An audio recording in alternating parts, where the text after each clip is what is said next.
Sa puntong ito, makibalita naman tayo kay Jiggy Manicad, live mula mismo sa blast site sa Cotabato City kung saan 8 namatay. Jiggy.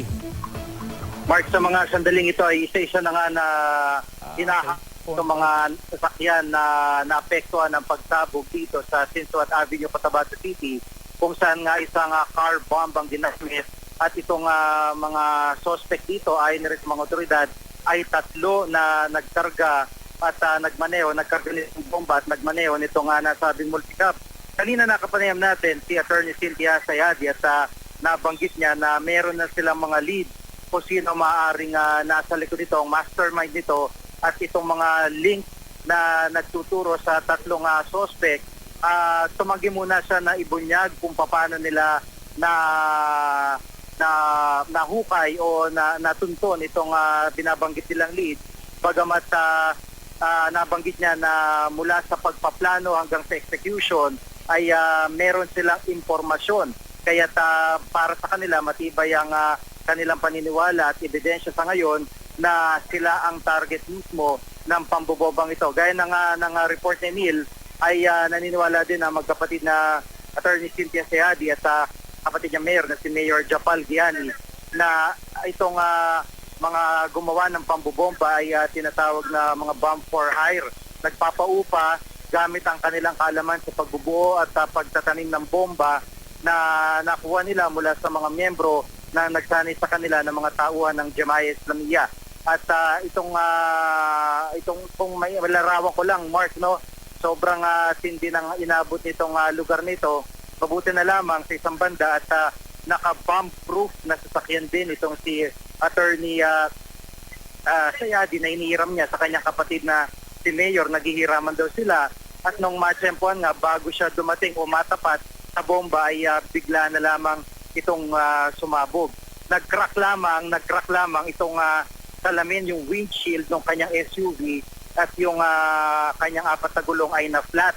Pero yung mga tauhan at pati niya siya sa loob ay nakaranas lamang ng parang shockwave dahilan para daw magdugo ang kanilang mga ilong. At sa ngayon nga ay sinusubukan ng mga otoridad na buksan itong Sinsuat Avenue dahil talagang bakas na bakas itong pinsala na inabot itong lugar na ito. Katunayan, itong Mark, itong isa sa mga naapektuhan na tindahan, karaniwan pag nagko-cover tayo dito pa tayo bumibili ng mga supplies gaya ng mga pagkain o di kaya ay tubig. Pero sarado ito at yung mga katabing gusali nito ay inabot ng mga shrapnel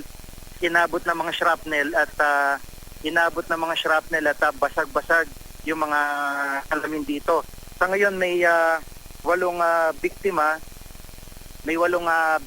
ang nasawi at ang iba naman ay nasa sa hospital pat. Yung iba naman buti na lang ay nakauwi na, no.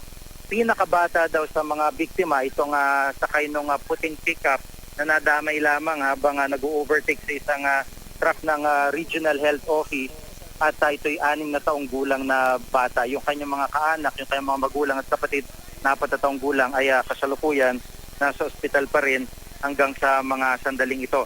Kanina naikarga na sa dump truck ng syudad itong Mitsubishi Estrada na nakikita natin yung nasunog, nagkawasak-wasak na pickup at ngayon ay sinasakay sa payloader itong multicab at ibang natira na lamang dito sa mga nadamay na sasakyan. Sarado pa rin itong Sinsuat Avenue bagamat nakumpleto na ng mga tauhan ng SOCO yung kanilang pagkalap ng ebidensya dahilan upang buksan nga sa police line, tanggalin itong police line at unti-unti na sikapin nila na mabuksan itong kalsada. Naniniwala magkapatid na si Mayor at ang kanyang city administrator na ang kanilang kampanya kontra droga at kidnapping dito sa Cotabato ang naging ugat kung bakit sila pinapatrabaho nitong mga utak sa likod nito. Dahil nung umupo daw itong si Mayor Giani ay halos mawala na ang kidnapping na kung dati-rati ay pangkaraniwan lamang dito. Yung kampanya nila ay sa droga, yun ang isa sa pinaka mabigat na kampanya na kanilang inilunsad. Kaya hiniwala sila na yung nagbuo ng bomba ay nagpabayad lamang sa mga sindikato upang gamitin yung kanilang expertise, bagamat hindi rin ay kakailan na itong ang mga gumawa ng bomba ay mga nagsanay din base sa kanilang itsura, base sa kanilang nagawang bomba, nagsanay sa pamamagitan ng mga tauhan ng mga miyembro ng Jamaya Islamiyah. At Mark, may dagdag ko lang, meron pa raw 2 car bomb base sa intelligence report na kanilang nakalap. May 2 pang car bomb na inuumang o nais itanim kung saan man malalapit itong magkapatid, no? Kung saan, kung paano ito gagawin ay hindi pa malaman ng mga otoridad. Pero base sa latest intelligence report na kanila nakalap ay meron pang 2 car bomb at actually meron pang isang binabanggit sa report na motorsiklo daw na kulay pula at itim. So ito yung sinusubaybayan ngayon ng mga otoridad kung paano mangyari. Kanina may isang sinita na kotse, may isang sinita na lumang kotse at inimbestigahan, tinitrace kung sinong may-ari nito. Pero tumanggi muna yung mga otoridad na pakunan din o magbigay ng karagdagan detalye dito sa sasakyan at na kanilang nakuha. Sa ngayon din ay itong mga residente dito ay balot ng takot at ito nga po, itong lugar na ito kung saan kami nakatayo ay talagang napapalibutan kami ng mga bubog mula sa mga gusali, yung bakas ng dugo mula sa mga biktima at yung mga sira-sirang mga parte ng mga bahay.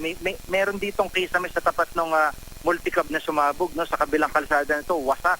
Bumagsak tong kisame nitong 2 palapag na bahay na ito na tindahan ng ibaba at halos lahat po ng establishmento ay sarado dito. Ito po'y napaka-busy na lugar, karaniwan dito nagbababa, nagsasakay ang mga sakyan at napakaraming mga tindahan, may mga katabing fast food, may mga kung ano ng tindahan dito, may kalapit na hotel. Busy po ito lugar nito, kaya naman gano'n na lamang karami ang naging biktima ng pagsabog dito sa nangyaring insidente kahapon. At itinaon pa na halos mag-aalas 5 na ng hapon kahapon nang mangyari ang pagsabog na ito. At yun nga po, marami mga estudyante din ang nag-uwian at kasalukuyan ay pauwi sa kanila mga tahanan yung ibang mga empleyado. So sa ngayon ay inatabayan natin yung gagawin pa dito ng mga tauhan ng City Hall, kaugnay ng ginagawa nilang pagbubukas dito sa Sinswat Avenue, dito sa